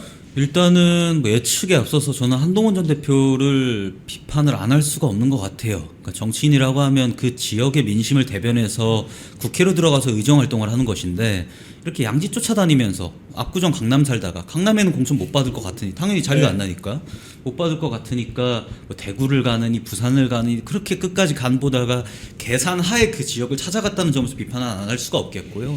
그리고 뭐 집구했다고 하는데 그러니까 저는 아까 그 김부겸 전 총리 얘기도 했습니다만 갑자기 집을 구해서 그 지역 사람들의 목소리를 들을 수 있는 시간이 이제 50일 오늘로써 50일밖에 안 남은 상황이거든요.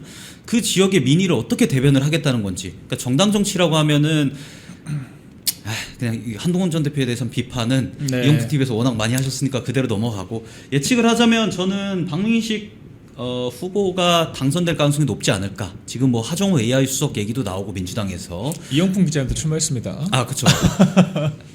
두 분 중에 예. 한 분이 되지 않을까 이런 네, 생각이 경선을 드는 할 것 것이 같아요. 네. 제가 좀 객관적으로 그냥 말씀드린 건데 지금의 어떤 여론 조사로만 봤을 때 지지율 추이에서 1등이라서 제가 말씀을 드렸던 거고 뭐 두 번째로는 국민의힘에서 이제 이영풍 기자님이 되실 수도 있겠죠. 저는 적어도 하정우 수석이 당선되는 것만큼은 막아야 된다. 뭐 한동훈 전 대표 같은 경우에는 크게 신경을 쓰지 않아도 되는 부분이 무소속으로 거기에 출마해서 어떤 보수 정당을 사실상 괴멸을 가깝게 몰아놨던 책임이 있는 전 당대표 아니겠습니까? 그런 사람이 거기에 출마해서 당선될 생각을 한다는 것 자체, 그리고 그걸 가지고 우리 보수층 내에서 걱정한다는 것 자체가 저는 참 많이 아쉬운 상황이라 생각을 해요. 그것이 곧 이 부산에 있는 시민분들을 무시하는 거 아니냐, 걱정하는 것 자체가. 네. 이런 생각도 들고요. 그래서 저는 가장 가능성이 높은 건 여론조사상 일단 박민식 전 장관이 될 것 같고, 두 번째로 이제 이영풍 기자라든지 뭐 다른 후보분들이 당선이 되실 것 같다, 이렇게 생각을 해야 될 것 같습니다. 한동훈 씨가 보수 재건을 위해서 평생을 바치겠다, 뭐 그렇게 얘기를 하더라고요. 근데 일단 저는 두 가지 의문이 들던데, 네. 첫째, 한동훈이 왜 보수지? 그렇죠. 언제부터 보수였죠? 일단 그게 좀 의문이 들었고, 한 2년 됐죠. 갑자기 보수래. 문재인 네. 때가 화양연화라고 하던 사람이. 예, 그다음에 두 번째로는 보수를 말아먹은 사람이 보수 재건하겠다는 건 너무 모렴치하지 않나요? 그렇죠. 그러니까 장동혁 대표가 작년 8월에 전당대회에서 당선되고 나서 작년 11월까지 지지율을 39.5%까지 리얼미터 기준으로 네. 쭉 우상의 곡선을 그리면서 끌어올렸던 거는 별개로, 한동훈 전 대표가 비대위원장 시절부터 그리고 당 대표를 했던 시절까지 저희가 계산을 해보면 지지율이 한 18% 정도 떨어졌어요. 숫자가 참 딱 맞는 숫자인 것 같은데 18% 정도를 폭락시켰던 원인이 어디 있겠냐, 저는 이런 질문을 한동훈 전 대표한테 하고 싶어요. 그 당시는 지금보다 보수의 상황이 훨씬 좋았을 시기입니다. 저희가 지난 지방선거만 놓고 봐도 저희가 거의 대부분의 지역구를 승리를 했어요. 15개 지역구 광역단체장을 승리를 했었을 정도로 상황이 좋았고, 그 이후에 이제 총선 과정에 있어서도 윤석열 전 대통령 임기 2년 차 정도 됐을 때인데, 그때는 레임덕이 올 때도 사실 아니거든요. 그런데 그 레임덕을 가속화시키는 데에 민주당의 부한회동을 해서 우리 여당의 당대표가 동조해서 우리 당의 어떤 재건은커녕 괴멸을 이끌었다는 점에서, 아니 본인이 지금 뭐 보수 재건을 얘기한다는 것 자체가 너무 뜬금없지 않나 이런 생각도 들고, 네. 애초에 가능성도 없다라고 생각을 하는 것이 우리 당 사람이 아니에요. 그렇죠. 보수의 재건을 본인이 외치고 싶고 그걸 증명하고 싶다고 한다면 차라리 뭐 과거의 안철수 의원이라든지 네. 혹은 이준석 전 대표처럼 창당을 해야 되는 거 아니겠습니까? 그렇죠. 근데 창당할 용기는 없으면서 국민의힘으로 되돌아오겠다라는 아직도 뉘우치지 않는 그런 파렴치한 말들만 일삼고 있으면서 보수 네. 재건을 얘기한다는 것은 암세포가 우리 몸을 건강하게 하겠다고 외치고 다니는 꼴이거든요. 그래서 저는 앞뒤가 안 맞기 때문에 여기에 대해서는 비평을 할 가치가 없다, 이렇게 생각을 합니다. 근데 이게 참 한동훈 씨가 역대급 금쪽이라서 네. 그만큼 시터들이 많은가 봐요. 자꾸 우리 당에 계신 특히 중진급 국회의원이라고 하시는 분들이 무공천이란 말을 저는 처음 들어봤어요. 정당이 무공천을 한다. 무슨 사실 뭐 이럴 수는 있겠죠. 이를테면은 그 예전에 민주당에서 이 서울시장 박원순 전 시장 본인의 과실로 보궐이 났죠. 오거돈 시장. 뭐 이를테면 이런 사건들 같은 경우에는 당시 민주당 당원 당규상 우리의 과실로 보궐 나면은 공천 안 한다. 뭐 이런 규정들은 있을 수 있는데 그런 상황도 아닌데 느닷없이 무소속 후보를 당선시켜야 되니까 무공천을 하라고 하는 정말 근본 없는 주장을 하는 분들이 계세요. 국민의힘에서 공천을 5번 받고 4번 받고 당선권으로 그렇게 해가지고 중진급으로 꼬리랑 뿔은 다 빠신 분들이 이제 와서 한동훈 씨 시팅하겠다고 정당 정치의 대원칙까지 저버리고 이런 말 같지도 않은 주장들을 하는데 어떻게 좀 보십니까? 정당이라고 하는 건 결국엔 선거에서 승리하기 위해서 존재하는 것이고 그런 이념을 가진 사람들끼리 뭉친 거 아니겠습니까? 그런데 특정 지역의 후보를 내지 말자라고 주장하는 것은 해당 행위죠. 정당의 어떤 이해관계와 반대로 가는 개념이기 때문에 우리 당 내에 그런 주장을 하는 의원분들도 저는 당원들 앞에서 창피해서라도 반성하시고 입 다무셔야 된다는 생각이 듭니다. 그러니까 저는 한동훈 전 대표가 인물에 대한 얘기를 좀 더 하자면 그동안 좋은 정치 얘기를 하지만 좋은 정치를 보여준 적도 또 정책적 효능감을 당원들에게 느끼게 한 적도 우리 당이 점점 더 강화하는 모습을 보였던 적도 한 번도 증명한 적이 없었던 사람이거든요. 이 사람이 근데 잘하는 게 하나 있어요. 팬덤 정치는 잘해요. 네. 그러니까 점점 이 정치판이라는 것이 팬덤 정치화 돼가는 게 아니냐, 그래서는 안 된다라는 비판도 있습니다만 저는 거꾸로 팬덤 정치도 잘할 수 있어야 된다고 생각을 하거든요. 근데 팬덤 정치도 잘하는 것이 중요한 것이지 팬덤 정치만 할 수 있는 사람이 필요한 건 아니에요. 그런 정치는 정치가 아닙니다. 올바른 정치가 아니고 그분께서 이제 팬덤들 전국에 끌고 다니면서 버스 동원해서 네. 어떤 위력 과시를 하는 모습들의 그 특정 중진 의원분들께서 조금은 주눅 드실 수도 있겠습니다만 그동안 없던 소식이기 때문에 네. 밖에 있는 사람 그리고 우리 당을 괴멸시켰던 사람을 두고 그 사람에게 어떤 이익이 될 수 있는 그런 환경 우리 당에서 마련하자라고 주장하는 것은 저는 해당 행위를 넘어서 이거는 폐륜이다라는 생각이 듭니다. 이적죄죠. 창피한 줄 이적죄. 알아야 되는 거예요. 예, 지금 형법으로 치면 우리 당의 많은 지지자분들께서 탈당을 하셨다 다시 입당을 하시는 경우들도 있고 혹은 진짜 아예 탈당해 버리신 분들도 많이 계세요. 이분들이 공통적으로 하신 이야기에 제가 조금은 공감하는 게 뭐냐면 이 당에 있는 정치인분들 그리고 이런 중진 정치인분들께서 이 당의 중심을 잡고 당이 옳은 방향으로 가도록 끌고 가는 것이 아니라 오히려 이렇게 휘둘리고 다니고 저희 같은 젊은 대변인들보다도 훨씬 더 휘뚜루마뚜루한 모습들을 보이니까 야, 이 당 한번 망해야 된다는 극단적인 얘기까지들 당원분들께서 하시는 거거든요. 그런 분들은 근데 더 어이가 없는 건 그런 분들을 두고 이 사람들이 너무 극단적인 발언을 한다. 당원들이. 이 사람들 극우다. 내쫓아야 된다라고 하면서 주인 행세를 한단 말이에요. 당이 지금 이렇게 거꾸로 가고 있으니까 이런 비판들이 들리는 것에 대해서 저는 어느 정도 10분 공감을 하고 다만 이것에 대한 어떤 저는 해결이 중요하다고 생각을 해요. 현상을 떠나서. 일단 진단은 됐으니까 우리가 어떻게 처방을 해야 되냐 하면 우리 당원분들께서 과거와 다르지 않습니까? 이제는 주인의식도 있으시고 우리가 주인이라는 걸 다 알고 계세요. 당원 주권 중심으로 저희 젊은 대변인 그리고 당대표부터 움직이고 있다 보니까 자리에 앉아서 다음 뭐 전당대회가 되든 다음 어떤 총선이 되든 우리 당원분들께서 이제 유권을 하셔서 우리 정치인들을 다 갈아 끼우셨으면 좋겠다. 저는 이렇게 좀 설득도 같이 드리고 싶습니다. 제가 국민의힘에 들어와서 느낀 점은요. 이 어설픈 식자층들이 제일 무섭다 이런 생각이 들어요. 뭐 시험은 잘 쳤을 수 있겠죠. 근데 시험 잘 치는 거랑 일 잘하는 거랑 사람 보는 눈 있는 건 다 다르잖아요. 근데 이 고시 출신의 이 중진급들 정치인들이 사실 저는 한동훈 씨 말하는 거 볼 때마다 현타 오거든요. 네. 어떻게 저 수준으로 이야기를 하면서 정치를 하겠다고 하는지 저렇게 비전도 신념도 능력도 뭣도 없는 사람이 저렇게 그저 언론 플레이 원툴로 버티는 것 자체가 저는 보면서 자괴감이 들던데 저런 사람을 추종하는 걸 넘어서 자기 정치 생명을 걸고 무공천을 하라 마라 이야기를 할 정도면 대체 얼마나 사리 분별력이 없는 건가. 저는 그런 분들 보면서 야, 이 대한민국의 위기는 결과적으로 이 어설프게 고시 경력 하나 가지고 이 인생 이모작하듯이 정치해온 사람들이 만들고 있구나 생각이 들어요. 그런 분들이 당원들과 너무도 지금 결이 다르고 감정이 다르기 때문에 이게 정당의 모습조차 못 취하고 있다라고 하는 생각이 듭니다. 아까 이제 혹자는 국민의힘 망해봐야 정신 차려 이렇게 말씀하셨잖아요. 사실 이 이상 망할 수가 없어요. 맞아요. 그러니까 대통령 정당이었다라고 하는 타이틀이 무색하게 대통령 탄핵 2번 당했잖아요. 2번 당하고도 이제는 좀 당원 대주주로 가야 된다라고 하는 식으로 생각이 바뀌는 것이 아니라 그나마 그 있는 몇 자리 자기네들이 연임해보겠다고 한동훈이라도 데려와서 나 그 5선 해보겠다 6선 해보겠다 그러고 있는 게 지금 우리 중진급들의 인식인 것 같아서 참 참담합니다. 그러니까 이거는 망하는 문제가 아니라 좀 적극적으로 세대 교체를 하고 좀 혁신을 해야 되는 문제 아닌가 생각이 들거든요. 저는 근본적인 문제는 그 중진 의원들을 비롯해서 우리 당 의원들의 사리분별이 안 되는 부분이라든지 판단력이 부족한 부분은 아니라고 생각을 해요. 저는 그 저의가 중요하다고 생각을 하거든요.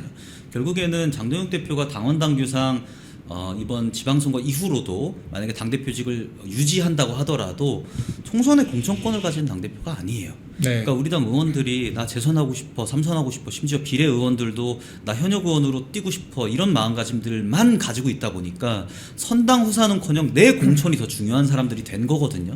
저는 뭐 그런 개인적인 욕심을 비판하고 싶진 않아요. 그러나 적어도 당이 이렇게 지금 바람 앞에 촛불이었던 상황이었는데 이런 상황에서 당대표가 어떻게 해서든 초석과 시금석이라도 마련해서 이 집에 기둥이라도 좀 세워보려고 하는 상황인데 이 상황에서도 본인 어떤 안위만 생각한다는 것은 이것은 저는 당원들에 대한 예의도 아니고 당에 대한 배신이라고 생각을 하거든요. 그러니까 국회의원들이라고 한다면은 결국에는 제가 아까 민의가 중요하다고 말씀드렸는데 민의도 중요하고 우리 나라를 어떻게 살릴 것인지를 생각을 해야 되고 지금 정부 여당의 폭거에 맞서서 싸울 생각을 그러기 위해서는 해야 되는 것이거든요. 근데 그게 아니라 일단 당선 자체가 목적인 사람들이 있어요. 제가 사업할 때도 마찬가지인데 투자 자체가 목적인 사람들이 있거든요. 투자 받는 거 자체가. 네. 투자를 받을 때는 내가 내 돈 주고 해서 이런 사업을 이렇게 키우고 싶은데 돈이 조금 모자라기 때문에 내가 그 사업 아이템을 가지고 투자를 받는 건데 투자 받는 것 자체를 목적으로 하는 사람들은 그 회사 다 망해요. 근데 지금 우리 당 의원들이 전 그 꼴이라고 생각을 해요. 내가 네. 당선되는 게 중요하지 당선돼서 뭘 할지가 중요하지가 않다 보니까 지금 이렇게 개인만 생각하는 그런 환경들이 계속 비롯되고 있는 것이 아닌가 이렇게 네. 해석을 해봅니다. 맞습니다. 이 조직의 문제를 해결해야겠죠. 자, 그러면은 마지막으로 이 한동훈 관련 네. 한동훈 씨 득표 얼마나 할 거라고 보십니까? 득표요. 저는 10% 미만이라고 생각을 합니다. 네. 이미 지금 제가 여론조사는 과학이라고 생각을 하거든요. 네. 여론조사상으로 봤을 때 3자 구도에서 3위, 4자 구도에서 4위를 하고 있는 지금 무소속 후보기 때문에 심지어는 국민의힘 타이틀 다 떼고 이름만으로 승부했는데도 그 정도가 나오고 있기 때문에 네. 이게 뒤집힐 일은 없다고 생각을 하고요. 저는 우리 당 의원들은 조금 비판을 했습니다만 당원분들은 전 거꾸로라고 생각해요. 당을 비판하시지만 결국에 어떤 표를 행사하실 때는 그래도 진짜 내 아들이 이렇게 맨날 깽판 치고 꼴통일지라도 내 아들 편드는 심정으로 찍어주시고 한 번만 더 믿어본다 한 번만 더 믿어본다 하시는 그런 심리가 있기 때문에 저는 그런 사표 방지 심리 만으로도 한동훈 전 대표가 표를 받을 확률은 오히려 적다. 만약에 받는다고 한다면 하정우 AI 수석 같은 지금 대통령실에서 어떤 지금 9개월 만에 나와갖고 출마 지금 하마평에 오르고 있죠. 지금 뭔가 성과도 없고 그냥 친 이재명으로서 출마하시는 사람의 실망한 민주당의 표가 한동훈을 찍을지 몰라도 보수의 표는 한동훈 안 찍을 거라고 생각을 하고 과거에 장예찬 전 최고 같은 경우에 부산에 이제 출마해서 그때 정현욱 의원이 아마 당선이 됐었죠. 네. 무소속으로 9% 정도 받았는데 장예찬 전 최고 같은 경우에는 우리 당원들을 배신한 적은 없거든요. 근데 한동훈 전 대표는 당원들마저도 배신하고 악마화하고 내쫓자고 주장한 인물, 심지어는 그에 앞서서 보수를 괴멸시켰던 인물이라는 점에서 저는 9%보다 훨씬 못한 그런 표를 받을 거라고 예상을 하고 제가 지금 한동훈 대표 조금 걱정을 드리자면 이 보전을 좀 받을 거로 걱정하셔야 되는 게 아니겠냐. 선거비 보전이요? 네. 뭐 어디 자금줄 있나 봐요. 있을 수 있죠. 과거에 토크 콘서트 하면서 예. 생뚱맞은 회사가 한 6, 7억에 달하는 수익을 올리지 않았습니까? 그 돈 다 어디로 가겠습니까? 일단은 우리 후보가 확정이 되면은 한동훈 씨가 뭐 토크 콘서트니 뭐니 이렇게 돌아다닌 것부터 사전 선거 운동으로 선관위에 고발을 좀 해야 될 것 같아요. 그렇죠. 네, 그런 부분도 좀 신경 써야 될 것 같고. 예. 그래서 저는 한동훈 전 대표님이 사실 정치인의 역량은 없다는 것이 그동안 증명이 됐기 때문에 네. 근데 연예인은 좀 하고 싶어 하시는 것 같아요. 광대가 재질이에요. 네, 예. 차라리 여러 PD님들 소개시켜 드릴 테니까 스포츠 프로그램을 나가든 뭐 오디션 프로그램을 나가든 해가면서 근데 그런 건 잘하세요. 좋은 또. 제안입니다. 네, 제가 그런 조언을 감히 좀 드리고 싶습니다. 피디님들이 좀 힘드실 것 같긴 합니다. 자, 근데 예, 우리가 이 얘기를 조금 더 확장을 시켜서 네. 장해찬 부원장 좀 예시를 가지고 얘기를 해볼게요. 네. 제가 장해찬 부원장께는 좀 죄송하지만 네. 어쨌거나 가장 적합한 레퍼런스잖아요. 그러니까 그 당시에 굉장히 억울하게 공천 취소를 당했습니다. 그러니까 자연인 시절에 10년도 더 지난 그 SNS 상의 막말이라고 하기도 좀 그래요. 그냥 동물원 폭파시켜버리고 싶다. 뭐 이런 이야기. 아니 뭐 젊어서 객기에 뭐 그런 얘기 좀 할 수 있다고 보거든요. 그러니까 그 자연인 시절에 했던 그런 이야기 몇 마디를 가지고 경선을 통해서 당선된 후보를 공천을 취소시켰단 말이에요. 한동훈 씨가. 그러면서 뭐라 그랬냐. 무소속 출마한 사람들 절대로 복당시켜주지 않겠다. 라고 본인이 이야기를 했어요. 협박했죠. 이거 다 돌고 돌아 부메랑인 겁니다. 그래서 그 당시에 이제 부산 시민들께서 굉장히 화가 많이 나셨죠. 그래서 여론조사상으로는 장해찬 부원장에 대해서 30% 가까운 지지를 보냈어요. 그러니까 정현욱 후보보다 더 잘 나갔던 시간들이 있었습니다. 그런데 결과적으로 이제 본 투표장에 가서는 그래도 정현욱 후보를 과반까지 찍어줬단 말이죠. 네. 그러니까 저는 한동훈 씨도 뭐 당장은 인지도 때문에 뭐 혹은 다른 이유 때문에 뭐 팬덤들이 적극적으로 응답을 하든 부산이라고 속여서 응답을 하든 뭐 지지율은 어느 정도 나올 수 있다고 생각을 합니다. 그런데 장해찬 부원장이 30% 받다가 9%까지 쪼그라들었다. 결과적으로 사표 방지 심리가 정말 무섭게 작동을 한다라고 하는 거고, 그래서 한동훈 씨가 뭐 일시적으로 아마 미디어 토마토보다는 조금 올라갈 수 있을 거예요. 출마를 공식화를 한 수준이기 때문에. 그런 것들을 우리가 굳이 동요할 필요가 없습니다. 현장 가서는 맞아요. 어쨌거나 이길 수 있는 후보, 우리 당에 한석을 보태줄 수 있는 후보에게 표를 주는 것이 인지상정이고, 지금까지 늘 유권자들은 그렇게 현명한 선택들을 해왔다. 이런 생각이 듭니다. 한동훈이라는 분이, 그러니까 저는 우리 당원분들뿐 아니라 우리 국민분들께서 후보의 어떤 정당성을 많이 보시는 것 같아요. 그러니까 이 사람, 그 장예찬 전 최고 말씀도 하셨었지만, 장예찬 전 최고가 수영구에 출마할 때 경선을 통해서 당선됐던, 그 결선에 이제 진출을 했던 정당성 있는 후보였는데, 한동훈 전 대표가 정당성을 뺏어버렸었잖아요. 지금 한동훈 전 대표가 부산에 출마해야 될 정당성과 어떤 당위성들이 부재한 상황이기 때문에 네. 부산 시민들, 그리고 중도층, 나아가서는 우리 당원분들까지도 한동훈 전 대표를 뽑을 가능성이 점점 더 적어질 수밖에 없다, 이렇게 보는 게 합리적이라고 보는 거죠. 네, 그래서 좀 다른 평택 이야기로 넘어가 볼게요. 네. 오늘 조국 대표가 평택에 출마를 공식화를 했습니다. 네. 현재 평택 같은 경우에는 황교안 자유와혁신 대표죠. 네. 출마하겠다라고 언급을 한 상태이고, 현재 네. 국민의힘에서는 뭐 유이동 전 의원, 아니면 뭐 이재현 의원 전 네. 의원 등등 하마평이 나오고 있습니다만 아직 네. 후보군을 확정하지는 못한 상태예요. 혹시 그렇죠. 국민의힘에서는 어떤 후보가 좀 유력하다라고 보십니까? 지금은 특정 후보가 막 치고 나가는 모습들은 안 보이는 것 같아요. 그러나 이제 다양한 후보들이 하마평에 오르고 또 출마 의사들을 이제 백그라운드에서 많이 밝히고 계시면서, 네. 저는 그 중에서 경쟁력 있는 후보들이 분명히 나올 거라고 생각을 하고, 그 경쟁자가 황교안 전 대표가 아니라 결국 조국이라는 사람 아니겠습니까? 네. 조국을 상대로 하기 때문에라도 평택은 저희가 지금 어려운 지방선거지만 가능성이 좀 높은 상황으로 점점점 진전이 돼 가지 않을까, 이런 생각도 예. 같이 해봅니다. 평택 시민들은 무슨 죄인가 싶어요. 그러니까 뭐 평택시를 오랫동안 이렇게 갈고 닦고 신경 썼던 그런 사람들이 아니라 네. 갑자기 그냥 그 전국에서 될 만하다라고 생각하는 사람들이 우후죽순 지금 출마하고 있는 모양새라서 네. 지금 한동훈 씨부터 시작해가지고 네. 이게 지역구 정치가 이렇게 하라고 만든 건 아니잖아요. 그렇죠. 네. 자기 지역구에서 텃밭을 갈고 닦아서 결국엔 열매를 맺는 것이 지역구 정치인데, 남의 밭 돌아다니면서 자리 좀 비켜줘라고 하는 식의 정치는 그 어떤 지역 구민들도 원하지 않겠죠.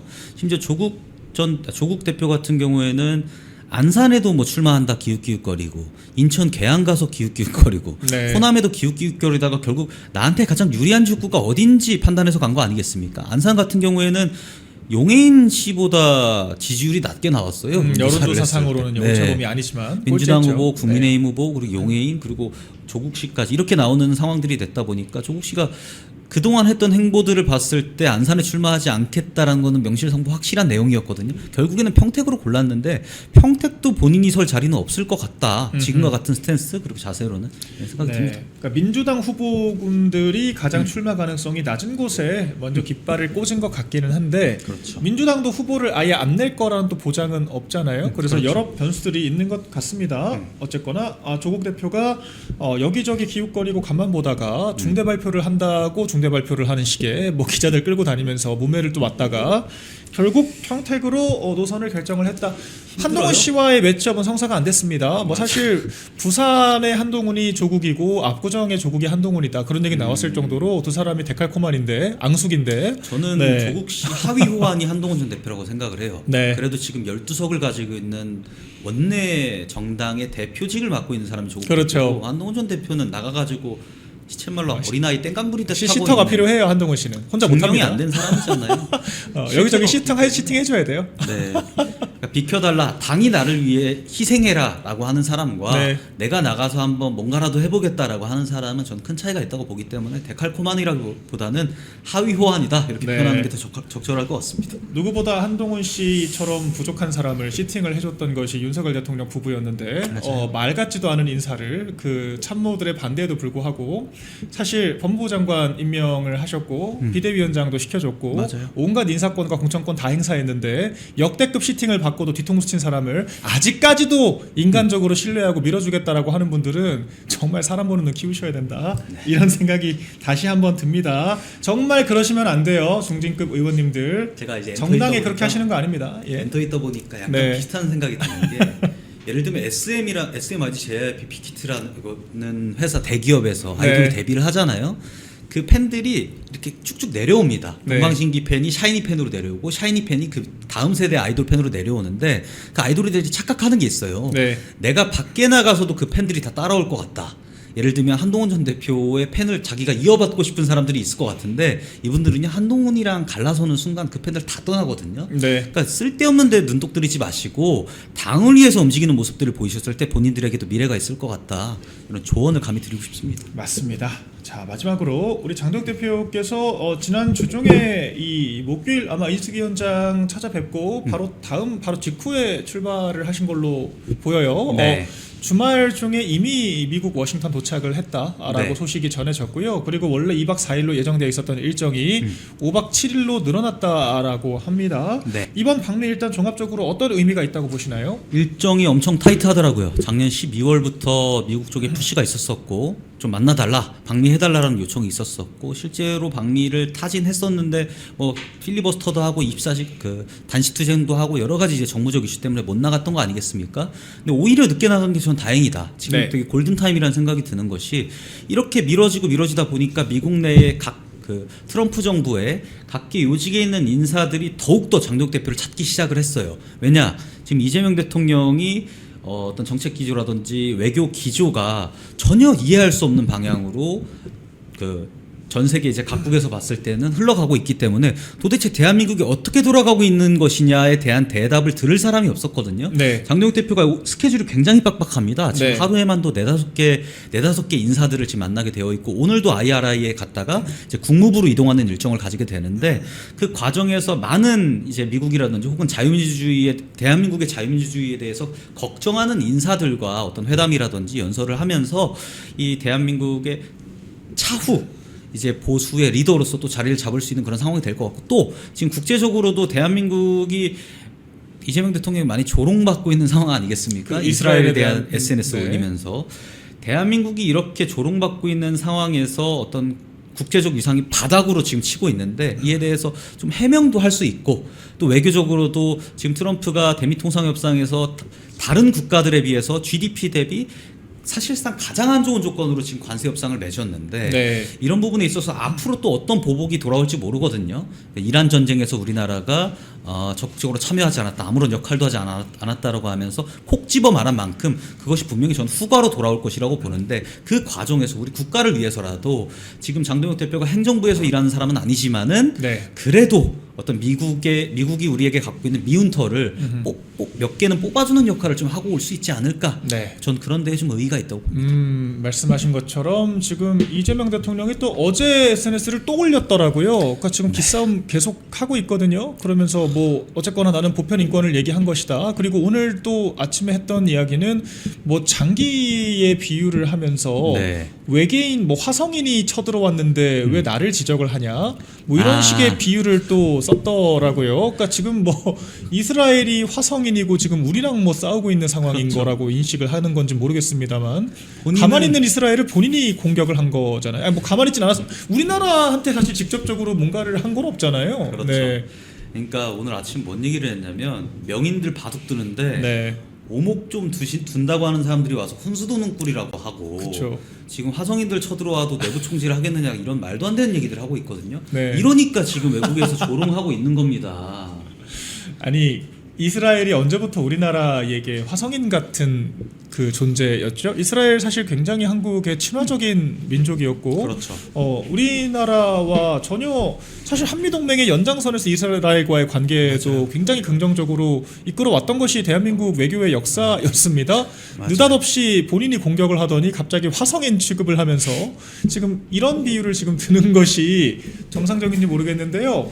아무튼 지금 그 벤스 부통령이 이란 협상을 마치고 다시 미국으로 돌아가는 상태이잖아요. 그래서 지금 백악관과 국무부 방문이 예정되어 있는 장덕 대표가 이렇게 좀 미국 이스라엘과 이 이재명 정권의 긴장감이 감도는 상황에서 국무부 관계자들, 고위급 관계자들을 만난다면 상당히 이 대조가 되면서 상징적인 장면이 될 수도 있을 것 같아요. 이 국무부 관계자들과의 만남 성사 가능성은 어떻게 보시나요? 저는 높다고 봅니다. 네. 제가 백그라운드에서 들은 바에 따르면 국무부 관계자 그리고 백악관 관계자, 트럼프 행정부 관계자분들께서 상당히 많은 분들과 부처에 있는 분들이 장동혁 대표와의 면담을 요청하신 걸로 들었거든요. 네. 근데 그것이 어떻게 이루어질지는 두고 봐야겠습니다만 벤스 부통령 같은 경우에는 지금 이란과의 협상에 있어서 끌려가지 않겠다라는 스탠스로 지금 미국에 귀국을 한 것이지 다시 또 이란에 가서 또 협상을 해야 되는 중대한 역할을 지금 네. 맡고 있는 상황이라 그 만남이 성사될지는 불투명합니다만 적어도 루비오라든지 국무부 관계자분들은 미팅을 하고 돌아올 것이 저는 명증해 보인다고 생각을 해요. 네. 일단 뭐 제가 전해 들은 바로는 벤스 부통령과의 만남 가능성은 상당히 크다. 다만 오히려 루비오 국무장관과의 어떤 만남 성사는 조금은 허들이 있다라고 하는 얘기들도 있더라고요. 그래서 이건 좀 저희가 지나가는 추이를 지켜봐야 될 것 같습니다. 어쨌거나 외교적 만남이라고 하는 것은 서로 간의 어떤 신뢰가 굉장히 중요하기 때문에 비공개 일정을 전부 오픈하기는 힘들다. 네. 이런 점에서 저희 논평이 좀 제한되는 부분들이 있습니다. 자, 마지막으로 오늘 40분 힘차게 달려봤는데 우리 시청자 여러분들께 마지막으로 한마디 부탁드릴게요. 오늘 갑자기 저희가 대본을 못 보고 와가지고 여기 오니까 주시더라고요. 원래 그래요? 주제만 원래 그래? 좀 갑작스럽긴 네. 한데 제가 요새 당원분들께 가장 많이 드리는 말씀이 있습니다. 당원들 집주인 아니시냐? 정치인들은 세입자에 불과하다. 세입자들이 깽판 치고 마음에 안 드신다고 하면 여러분들이 내쫓을 수 있는 기회가 전당대회 그리고 그 이후로도 있으실 것이다. 그때 표를 행사하기 위해서라도 많이들 남아주시고 미운 자식들 나중에 내쫓자라는 마인드로 남아주셔야 이 당을 바꿀 수 있다는 말씀 드리고 지금 저희가 탈당한다고 해서 개헌 전지선 개헌을 막을 수 있고 뭐 개헌 막는 데 도움이 되고 이런 상황은 절대 없거든요. 지금 민주당이 3권까지 다 뒤집어 엎고 있는 상황이고 수사권까지 방송까지 모두를 지금 장악하고 있는 것으로 보이는 상황에서 과거에 우리가 자한당 시절처럼 국민의힘 한번 망하고 새로 차린다고 해서 더 건강한 정당이 탄생하기는 저는 어렵다고 생각을 해요. 그렇기 때문에 여러분들 남으셔서 지금 110만 책임당원 그리고 뭐 당 자산이 뭐 한 2천억 정도 되는 것 같아요. 그것을 온전히 가져가면서 당에 있는 임원들, 일 못하는 부장들, 실장들 다 갈아 껴주시기를 간곡히 당부드리고 싶습니다. 쿵TV를 사랑하시는 시청자 여러분, 대한민국은 지금 체제 전쟁 중입니다. 연성 파시즘 체제로 갈 것이냐 아니면 자유민주주의 체제를 지킬 것이냐, 이를 위해서는 결단과 용기가 필요합니다. 민주당의 정보통신망법이 통과되어서 오는 7월부터 시행이 됩니다. 이렇게 되면 언론 자유 훼손은 물론이고 자유우파 유튜버들의 산업 생태계에 심각한 지장이 예상됩니다. 여러분, 어떻게 해야 되겠습니까? 여러분들의 도움이 필요합니다. 여러분들이 우잘사 회원에 가입하셔서 대한민국 체제 전쟁에 승리하고 국민의힘 장동혁 지도부를 지켜내고 정보통신망법을 비롯한 언론 자유를 심각하게 훼손하는 여당발 공세에 대응해 주시기 바랍니다. 우잘사 회원 많이 가입하셔서 함께 가는 여정을 만들어 갑시다. 감사합니다.